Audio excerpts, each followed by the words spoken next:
Excellency, Excellences, Mesdames et Messieurs, au début de cette semaine, nous avons parlé des Nations Unies comme étant la maison de la diplomatie et du dialogue, et que cette maison était à la croisée des chemins.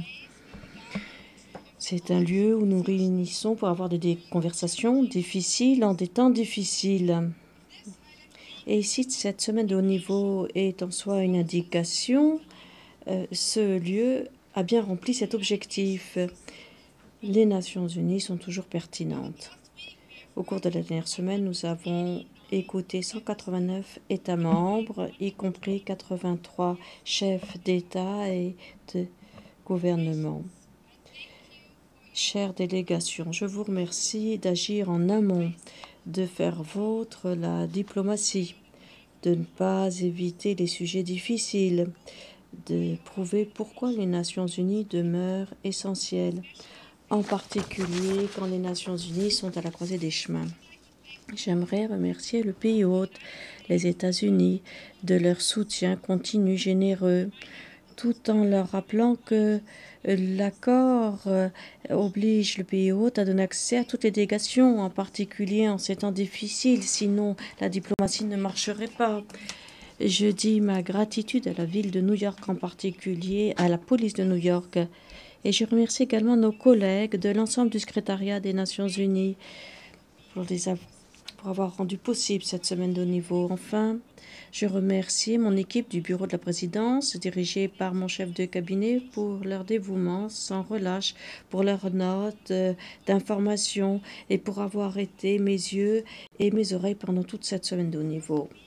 Tout au long de la semaine, certains thèmes ont résonné plus que d'autres, notamment la paix et la sécurité. Gaza, l'Ukraine, le Soudan et les autres oubliés. Le message était clair. Les États membres doivent faire plus pour endiguer la vague de guerre et de violence, pour protéger et nourrir les civils affamés à Gaza, pour ramener la paix en Ukraine, pour protéger femmes et filles au Soudan. Notre organisation n'est que aussi forte que notre volonté politique pour protéger les principes de notre charte et du droit international. Et quand nous les protégeons, l'on progresse. La conférence de haut niveau international lundi sur le règlement pacifique de la question de Palestine a prouvé clairement que ce qui se passe dans cette auguste assemblée compte.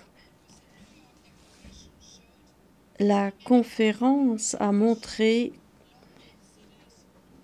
une dynamique diplomatique sur un dossier depuis longtemps considéré figé. Mais malgré cette nouvelle dynamique, politiquement sur le terrain, la situation demeure catastrophique et inacceptable. Il ne faut pas nous faire d'illusions. Le véritable test maintenant, c'est de savoir si la nouvelle dynamique créée ici peut se concrétiser par des mesures à court terme tangibles dans Gaza et pour Gaza. Un cessez-le-feu immédiat, une augmentation de l'aide humanitaire pour les civils, la libération immédiate des otages restants. Et après, jeter dans une perspective, lancer une perspective pacifique à long terme pour la mise en place de la solution à deux États. La seule façon de parvenir à une paix durable, à la sécurité et à la dignité, à la fois pour les Israéliens et les Palestiniens. La charte n'est pas simplement un programme pour la paix, c'est aussi un idéal pour un progrès commun via chacun des piliers. Des douzaines de délégations ont parlé des répercussions des changements climatiques et du fait que l'heure tourne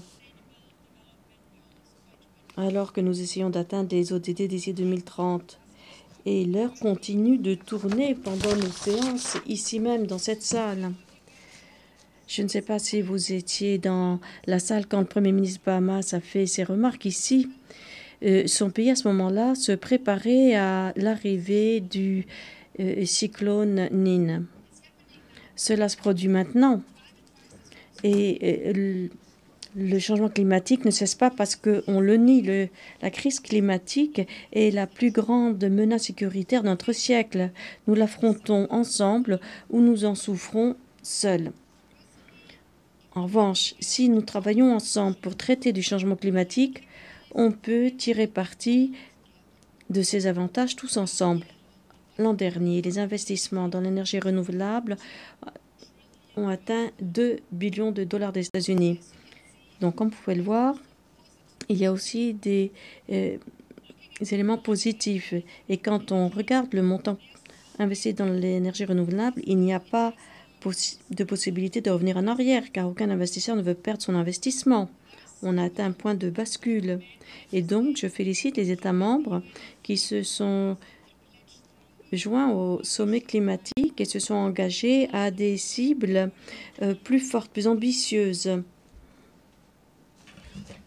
À Berlin, toutefois, nous sommes loin encore de là où nous devrions être. Et le financement est l'obstacle le plus clair. La réforme financière a été mentionnée plusieurs fois lors du débat général et a été discutée dans le détail lors du premier sommet biennal pour une économie mondiale durable, inclusive et résiliente.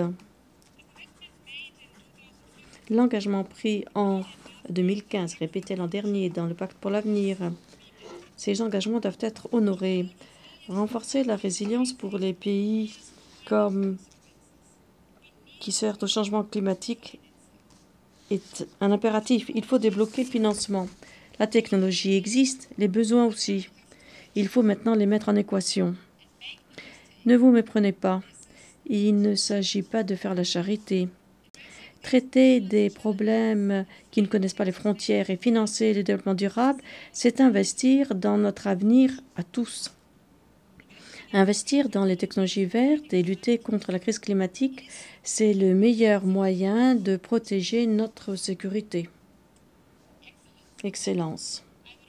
Je voudrais également saisir cette occasion pour féliciter les délégations qui ont abordé parfois les discussions difficiles sur les dossiers liés aux EDD, notamment la réunion de haut niveau sur les maladies non transmissibles et la santé mentale, le 30e anniversaire du programme mondial d'action pour la jeunesse et le dialogue mondial sur l'intelligence artificielle. Les discussions sur l'IA en particulier ont plaidé la cause d'agir ensemble dans notre intérêt à tous. Peu d'entre nous seraient à l'aise à l'idée de laisser les avantages ou les risques de cette ressource colossale que représente l'IA dans les mains de quelques-uns seulement. Les possibilités offertes par l'IA sont vastes, comme on en a discuté, de l'accès des exploitants agricoles à plus de variétés de semences, en passant par la planification urbaine et jusqu'à la gestion des risques de catastrophes. L'IA est un moyen qui doit être maîtrisé par toute l'humanité sur un pied d'égalité et de façon contrôlée. Et ce dernier point, il est bon de le répéter, car les risques de l'IA ne deviennent que plus prévalents, avec des a priori anti-personnagés dans des algorithmes.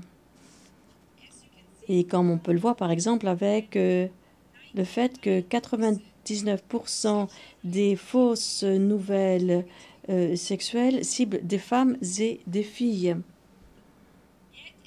Toutefois, comme on l'a également entendu et comme on l'a vu lundi lors de la célébration du 30e anniversaire depuis Beijing, quand 9 femmes dirigeantes ont parlé l'une après l'autre, on a vu la puissance qu'il y a à fédérer les forces, à prendre le bon cap quand on est à la croisée des chemins et à faire ce qui est bon. Tant de dirigeantes femmes fortes, présidentes, parfois pour la première fois présidentes de leur pays, nous ont rappelé que les droits des femmes, c'est l'aune à laquelle on peut mesurer la liberté des sociétés. Si les femmes ne sont pas libres, à terme, personne n'est libre.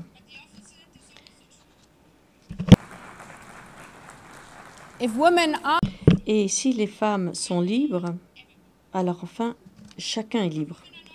Si les femmes ne sont pas représentées sur un pied d'égalité ou ne participent pas sur un pied d'égalité à la vie de la société, les économies obtiennent de piètres résultats. Certaines prévisions notent que sans écart de genre, l'on ajouterait 7 billions de dollars au PIB mondial.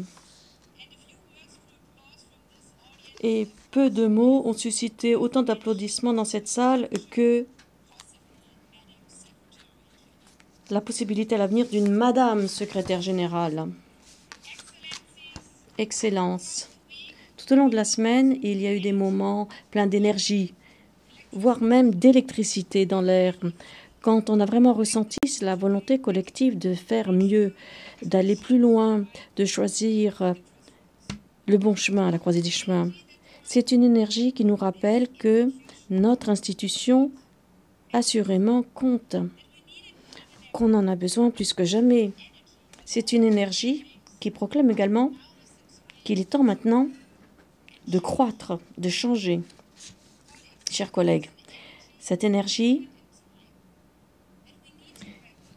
doit être saisie, utilisée, et les conditions sont réunies pour ce faire. Assurément, ONU 80, la réforme était le sujet de la semaine. Le secrétaire général, dans son rapport sur la mise en œuvre des mandats, le budget révisé et ses propositions pour les changements structurels, nous offrent un cheminement concret pour que cette institution soit meilleure, plus forte, plus effective et encore plus à la hauteur de la tâche.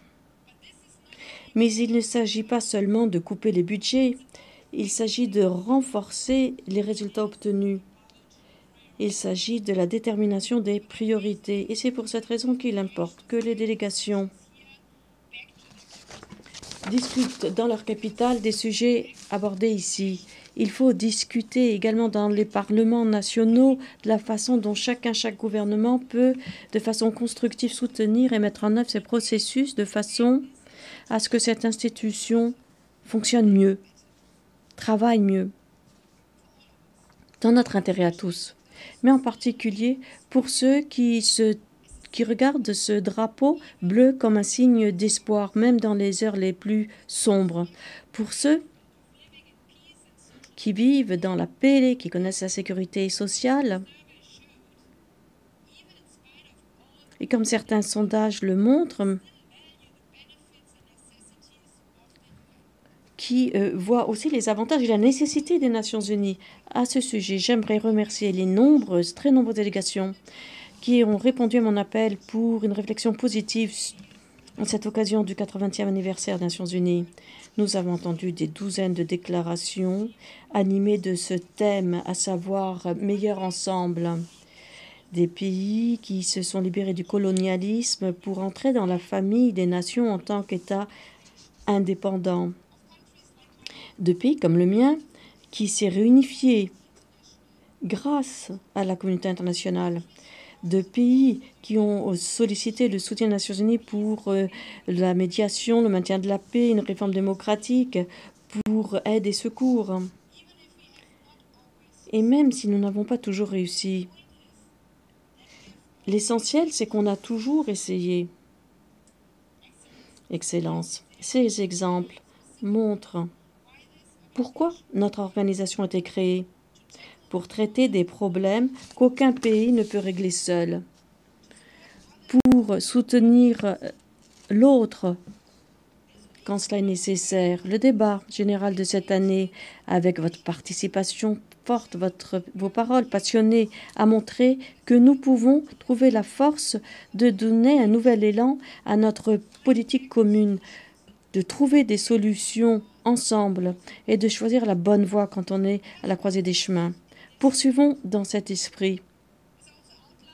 Et tel que présenté dans la campagne annuelle que nous venons de lancer, soyons inspirés par l'héritage du passé et osons un avenir meilleur ensemble, sans peur, solide, unis.